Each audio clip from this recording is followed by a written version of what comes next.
लोहड़ी पर आंदोलनकारी किसानों ने कृषि कानूनों की कॉपियां जलाई और 26 जनवरी को लेकर ऐलान किया कि उनकी तैयारी पूरी है और वो हर हाल में राजपथ पर परेड में शामिल होंगे। ये 3 तस्वीरें दिल्ली के अलग अलग बॉर्डर्स की हैं, जहां देखिए कैसे टीकरी, सिंधु और जंतर मंतर पर किसान कानूनों की कॉपियां जलाई गई। हालांकि सुप्रीम कोर्ट ने मंगलवार को तीनों कृषि कानूनों के अमल पर अस्थायी रोक लगा दी है। साथ ही बातचीत से मुद्दा सुलझाने के लिए एक 4 सदस्यीय एक्सपर्ट कमेटी भी बना दी। लेकिन किसानों का यह कहना है कि कानून वापसी तक वो आंदोलन खत्म नहीं करेंगे। किसान नेता डॉक्टर दर्शन पाल सिंह ने कहा कि सुप्रीम कोर्ट की तरफ से बनाई गई कमेटी के 4 मेंबर्स नए कृषि कानूनों का खुलेआम समर्थन करते रहे हैं। ये सरकारी लोग हैं, इसलिए हम आंदोलन खत्म नहीं करेंगे, बल्कि 26 जनवरी को राजपथ पर ट्रैक्टर परेड की तैयारियां हम और तेज करेंगे।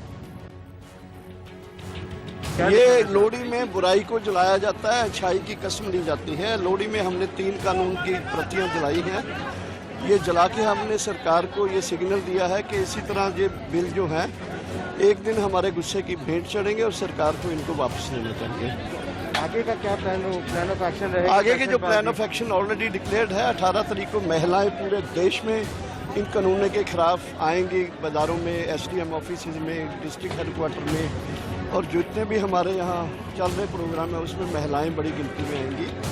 और उसके बाद 20 तारीख को हम गुरु गोविंद सिंह का प्रकाश उत्सव जो है मनाएंगे। उस दिन 11 से 1 बजे तक सब संस्थाओं में, स्कूलों में, कॉलेजों में, गुरुद्वारों में, घरों में, मोहल्लों में, दुकान, मार्केट्स में सबने हमने कॉल दिया कि 11 से 1 बजे तक शपथ लो कि हम आंदोलन को पीसफुली रखते हुए आगे बढ़ाएंगे और जीत तक आगे जाएंगे। दर्शन पाल, आपकी क्या कंडीशन होगी जिस पे आप कमेटी में ज्वाइन करेंगे, जो कमेटी सुप्रीम कोर्ट की दी हुई है? नहीं, वो हमारा ये है कि कमेटी एक ऐसी चीज़ है जो चीज़ों को डिले करने के लिए बनाई जाती है। वो कमेटी जैसे भी होगी उसमें हम अपने आप की शिरकत नहीं करेंगे और हमने इसीलिए कमेटी का बेसिक संकल्प जो है उसको रद्द किया है। वो कमेटी कैसी होगी उस पर निर्भर नहीं कर पाएगी। दरअसल कृषि कानूनों के खिलाफ किसान आंदोलन का आज 49वां दिन है, लेकिन किसान टस से मस होने को राजी नहीं है। हालांकि सुप्रीम कोर्ट और सरकार के स्तर से उन्हें मनाने की हर संभव कोशिश हो रही है, लेकिन लोहड़ी पर कृषि कानून की कॉपी जलाकर किसानों ने अपने इरादे साफ जता दिए हैं कि वो पीछे हटने वालों में से नहीं वाले हैं। दिल्ली के बॉर्डर पर अन्नदाता कृषि कानून के विरोध में डटा हुआ है। लोहड़ी का मौका पंजाब और हरियाणा में बेहद खास होता है, लेकिन इस बार लोहड़ी के रंग नदारत हैं। किसान अपनी जिद पर अड़े हैं। उन्होंने लोहड़ी कृषि कानून की कॉपी जलाकर मनाने का फैसला किया है। आज लोहड़ी का दिन है और इस त्योहार में भी जो मेन फोकस है वो कहीं ना कहीं किसान आंदोलन पे ही है, जो दिल्ली के बॉर्डरों पे आके रुका हुआ है। किसान आंदोलन में अब ये बात उठ रही है कि क्या कमेटी से बातचीत होनी चाहिए या कमेटी को लेकर बिल्कुल बातचीत नहीं करनी है। इसके अलावा 26 तारीख का जो ट्रैक्टर रैली है उस पर भी अब बातचीत होनी है किसान नेताओं की कि 26 तारीख की ट्रैक्टर रैली किस तरीके से निकाली जाएगी और कैसे निकाली जाएगी, क्योंकि अभी तक तो किसानों का कहना यही था कि 26 तारीख की ट्रैक्टर रैली जो है लाल किले तक डायरेक्ट जहां से निकलेगा, पर अब दिल्ली पुलिस ने उनको परमिशन नहीं दी है। सुप्रीम कोर्ट ने भी कहा है कि ये अब ऐसा नहीं होना चाहिए और दिल्ली पुलिस के परमिशन के बगैर नहीं हो सकता है। सुप्रीम कोर्ट की पहल के बावजूद किसान मानने को तैयार नहीं है। सुप्रीम कोर्ट ने 4 सदस्यीय जिस पैनल का गठन किया है, किसानों ने उसके सामने ही जाने से इनकार कर दिया है। किसानों का सीधा आरोप है कि सुप्रीम कोर्ट द्वारा बनाई गई कमेटी में सरकार के ही लोग हैं।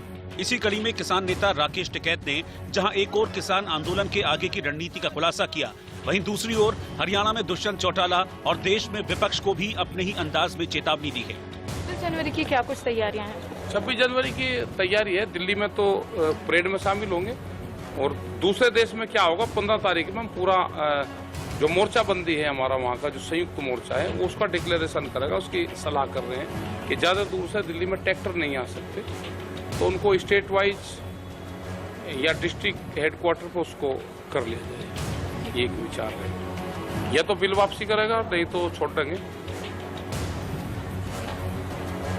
उनको छोड़ देना चाहिए ऐसे मौके पर उनको, क्योंकि उनका जो परिवार है वो किसानों से वहाँ पूर्ण रूप से गांव से जुड़ा गया है, तो उनको वहां से छोड़ना चाहिए। वो तो किसान विरोधी है, वो भी सरकार के साथ में मिल रहा।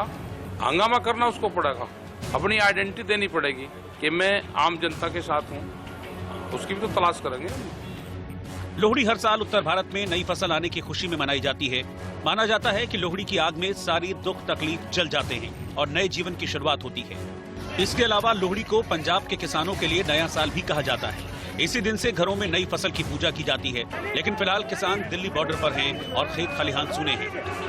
कांग्रेस महासचिव प्रियंका गांधी ने भी किसानों के इस दर्द को अपने ट्वीट में बयान करते हुए लोगों से उनका साथ देने की अपील की है।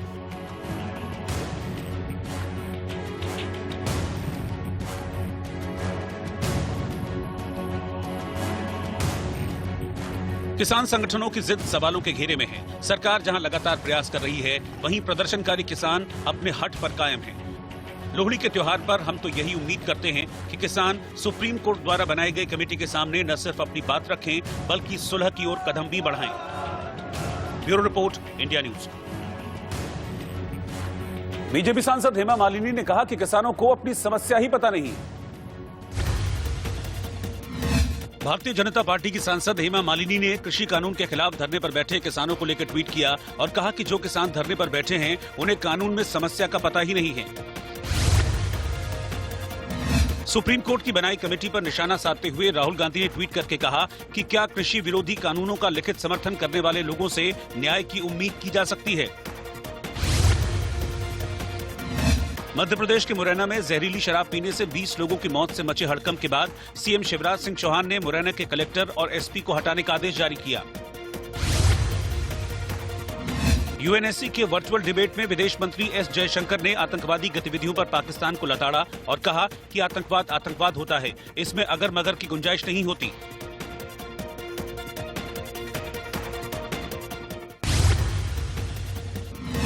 बुधवार को शेयर बाजार मामूली गिरावट के साथ बंद हुआ। सेंसेक्स 24.79 अंक गिरकर 49,492 पर बंद हुआ। वहीं निफ्टी 1.4 अंक की मामूली बढ़त के साथ 14,564 पर बंद हुआ।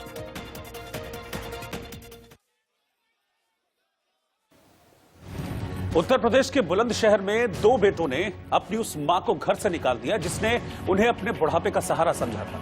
लिहाजा बुजुर्ग मां पॉलिथीन की छत के सहारे सर्द रातों को घर के बाहर गुजारने पर मजबूर है। और देखिए कैसे 86 साल की राम दुलारी भावुक होकर अपने बेटों की करतूत बयां कर रही हैं।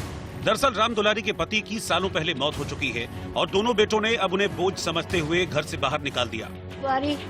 अम्मा, आप घर के बाहर रहती हो? हाँ, पिन्नी डाल के? हाँ, पिन्नी गिर के रहती। कब से रह रही हो आप घर के बाहर? साल भर हो गई, 200 साल लग गई। तो आप घर में कितने बेटे हैं आपके, कितने बच्चे? 2। आपको घर में क्यों नहीं रहने देते? ये रखे नाम और दोनों नहीं रखते? कोई नहीं रखे। अच्छा। या को कमा कर, छोटी को मैंने कमा दिया, बड़ी नहीं होकर देख मोह को बच्चा ने बुद्धि। कल तो पुलिस आई थी, कल तो पुलिस ने कहा था आपको कि अंदर घर में चली जाओ। हाँ, तो क्यों नहीं गई? जब भी वन कर दी राखू ना हूँ। पुलिस के सामने भी कह दिया कि नहीं? हाँ, मैं राखू ना हूँ। अब किसके यहाँ रह रही हो आप? मैं देवर के घर में रह रही हूँ। अभी आप कह रही थी कि अभी भी आप नौकरी करना चाहती हैं। हाँ, अब पेट को तो करना पड़ेगा। क्या करोगी अम्मा आप इस उम्र में? क्या करूँगी? स्कूल में झाड़ू लगाऊंगी। हालांकि बुजुर्ग के दोनों बेटे तो कैमरे के सामने नहीं आए, लेकिन उनकी दोनों बहुएं एक दूसरे पर आरोप लगाती नजर आईं और बुजुर्ग को अपने अपने घर में न रखने पर अड़ी दिखी। हालांकि राम दुलारी का सर्दी में पन्नी के सहारे रात गुजारने का वीडियो वायरल होने के बाद पुलिस ने उन्हें एक बेटे के घर में एंट्री दिला दी, मगर आरोपी बेटे बहू ने देर रात बुजुर्ग को फिर घर से बाहर निकाल दिया। ये संपत्ति किसकी है अभी? ये संपत्ति किसकी है जिसमें आप रह रहे हैं? ये तो बड़े बूढ़न की है। बड़े बूढ़न की है ना? हाँ। तो आप अपने बड़े बूढ़े की सेवा नहीं कर सकती? सर सुनो, मैंने 17 साल से रखी है और 17 साल से मेरे आदमी ने दारू भांग पी के मेरी काया काटी है। हाँ। ठीक है, मैं पिटी हूँ, मैं आज दिन थाने में गई हूँ। ठीक है, कल इंस्पेक्टर साहब भी मेरे साथ थे। हाँ। वो भी सब अम्मा को छोड़ के गए, मैंने अम्मा लिटाई है। मैं अपने पीहर वालों से बात कर रही हूँ, ये कह रही किसी से बात नहीं करेगी, कोई नहीं आएगा। मेरे बाप ने इसमें पैसा दिया मकान में जमीन बेच कर, 2.5 लाख को मुझे गवर्नमेंट से मिला। ठीक है ना, और मैं अपने पास रख रही थी। ये अपने बेटा को छोड़ने को तैयार नहीं है। इनका बेटा दारू पी कर मुझे मारता है, छेड़ता है मुझे। कई बार इन्होंने पीट भी लिया। इस बुढ़िया ने मेरे घर फांसी भी खा ली है कई बार। ठीक है ना, मैं फिर भी अपने घर रखने को तैयार हूँ। ये औरों के शिकायत में आके और ये मुझसे अलग रहना चाहती हैं अपने बेटे को। घर के बाहर ये रह रही है छप्पा डाल के यहाँ पिन्नी में, क्यों घर के बाहर क्यों रहती है? आप लोग घर में क्यों नहीं रखते? घर में ये ना रखते कि इन्होंने निकाल दी। इनके पास में रही है शुरू से ये। अब मन भी छोटी वाली के, अरे मन भी इनका वहीं है, वहीं दिया वहीं रही है, ये वहीं खाया इन्होंने। मेरे पास शुरू से रही यहाँ है, अब ये निकाल दी बाहर। अब ये कह रही है मैं वहीं रहूंगी और जबरदस्ती यहाँ जोर दे रही, सीमा रखेगी यहाँ पे मेरे यहाँ के लिए। मेरे पास में ना कल जोर दबाव गिर के ये मेरे यहाँ पे आई थी, फिर बात बिगड़ गई, फिर बाहर को निकल गई है। तो इस वजह से तुम्हें हिस्सा दिवा दो, हम तिहाई का हिस्सा राजी हैं, खर्चा बंधवा दो। अरे हम सेवा कर लेंगे। जो खर्चे पड़ते हों दोनों भैया की तरफ से खर्चा देने को तैयार है और तिहाई का हिस्सा देने को अभी तैयार पूरी संपत्ति किसके नाम है? है। ये हमारे ससुर। इन सब के बीच बुढ़ापे में बेटों बहुओं से मिले जख्मों को सीने से लगाए राम दुलारी को अपने देवर के घर में गुजर बसर करने को मजबूर होना पड़ रहा है। सवाल ऐसे बेटे बहुओं पर है जो बुढ़ापे में बुजुर्ग मां को छत और 2 वक्त की रोटी तक नहीं दे पा रहे। खैर, ऊपर वाला सब दिख रहा है। क्या इन लोगों को ये भी इल्म नहीं कि एक दिन ये भी इसी उम्र से गुजरेंगे? पड़ोसी मुल्क पाकिस्तान की एक और सुरंग वाली साजिश का भंडाफोड़ हुआ है। कठुआ जिले के हीरानगर सेक्टर में करीब 100 मीटर लंबी सुरंग मिली है। इस सुरंग का बीएसएफ ने पता लगाया है, जिसके बाद अलर्ट जारी कर दिया गया है।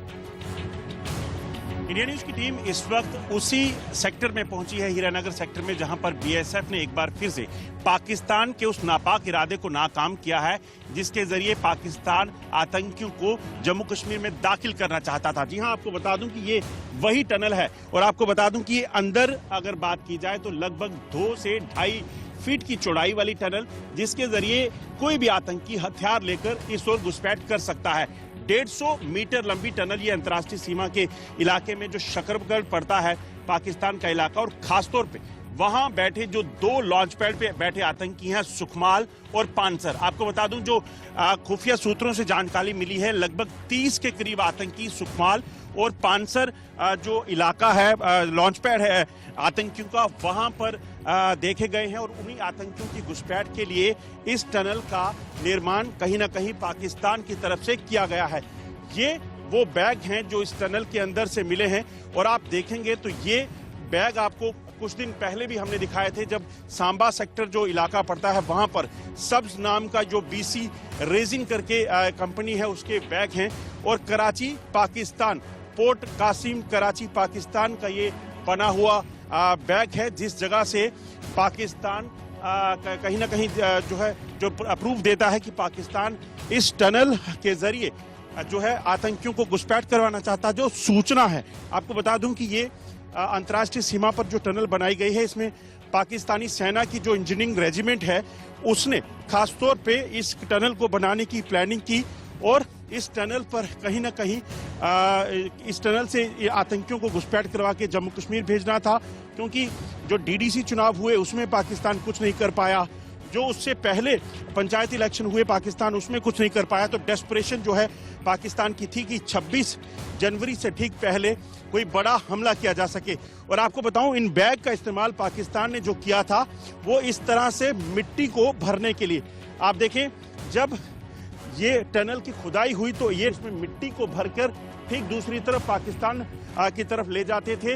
और जो जानकारी है, रात के अंधेरे में पाकिस्तान इस इलाके में ये काम करता था और इस बंद के ठीक पीछे 10 मीटर की दूरी पर लगी तारबंदी जो है उसे पार करना सबसे बड़ी कोशिश जो है पाकिस्तान की थी, जिसे बीएसएफ के जवानों ने अब नाकाम कर दिया है।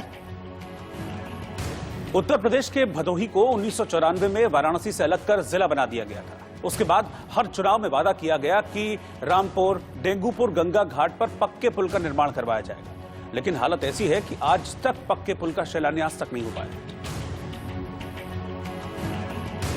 पीपे के इस पुल को पक्का करने की मांग को लेकर भदोही के लोग धरने पर बैठ गए। इस दौरान प्रदर्शनकारी हाथों में स्लोगन लिखी तख्तियां लिए हुए थे, जिन पर लिखा था, न कोई मुद्दा न कोई नारा, पक्का पुल बने हमारा। हमारी मांगे पूरी करो, हमारी मांगे पूरी करो। दरअसल इस जर्जर पुल से रोजाना सैकड़ों छात्र, व्यापारी और इलाज के दौरान मिर्जापुर से भदोही, भदोही से मिर्जापुर के लिए लोग आते जाते हैं। बाढ़ के दिनों में तो हालात ऐसे हो जाते हैं कि लोगों की आवाजाही ठप हो जाती है, क्योंकि पीपे के पुल को हटा दिया जाता है। हम इस वक्त पुल पे मौजूद हैं। ये देखिए, जो डेंगूपुर का पुल है, बिल्कुल इसकी जो स्थिति है बिल्कुल जर्जर स्थिति है। इसकी जो चक प्लेट है बिल्कुल अलग अलग हैं और इसमें जो लाक लगाए जाते हैं, लाक भी नहीं लगाए गए हैं। अगर इसकी हम कड़ी की बात करें तो वो भी बिल्कुल दीमक खा चुके हैं। ऐसे में यहाँ पे हजारों की संख्या में रोज गाड़ियाँ, चाहे 2 चक्के हों चाहे 4 व्हीलर हो, रोज यहाँ से आते जाते हैं। ऐसे में जो इसकी स्थिति है, आप स्वयं देख सकते हैं कि ये जो पीपा पुल पे कड़ी लगाई गए हैं, जो यहाँ पे लकड़ी लगाए गए हैं, बिल्कुल जर्जर स्थिति में है। जो यहाँ के जिला प्रशासन है वो बिल्कुल ध्यान नहीं दे रहे हैं। इसी को लेके पक्के पुल के निर्माण के लिए यहाँ की जो जनता है धरने पे बैठे हैं। चाहे हम रामपुर की बात करें, चाहे ये डेंगूपुर पुल की बात करें, लोग यहाँ पे दोनों जगह पे धरने पे बैठे हैं और पक्के पुल के निर्माण के लिए अपनी मांगे रख रहे हैं। हालांकि अब लोगों के सब्र का बांध टूट गया और स्थानीय लोग पुल की मांग को लेकर धरने पर बैठ गए और सांसद विधायक से पुल बनवाने की मांग करने लगे। यही एक यहाँ से हमारा रास्ता बनता है जो यहाँ के 3 जिलों को एक साथ जोड़ता है, सोनभद्र, मिर्जापुर और इलाहाबाद और भदोही। ये भदोही का यह पुल इन तीनों जिलों को जोड़ता है। ये 2 प्रदेश को जोड़ता है, मध्य प्रदेश और उत्तर प्रदेश को। हमारे यहाँ का आए दिन का समस्या है, नेता लोग आते हैं वोट के समय में, उसके बाद वोट लेने के बाद फिर चले जाते हैं, फिर आते नहीं हैं। विगत 50 सालों से भी हम लोग जैसे तो वैसे आज भी पड़े हुए हैं। अब यह पुल हम लोग की मांग है। हम लोग लगातार प्रयासरत रहे, हजारों की संख्या में पैदल चलकर जिलाधिकारी महोदय को ज्ञापन दिया, लेकिन सुनवाई नहीं हुई। फिर हम लोग मजबूर होकर 7 दिवसीय धरने पे बैठ गए हैं, लेकिन अगर हमारी मांगें 7 दिन में पूरी नहीं होती, ये धरना अनवरत चलता रहेगा।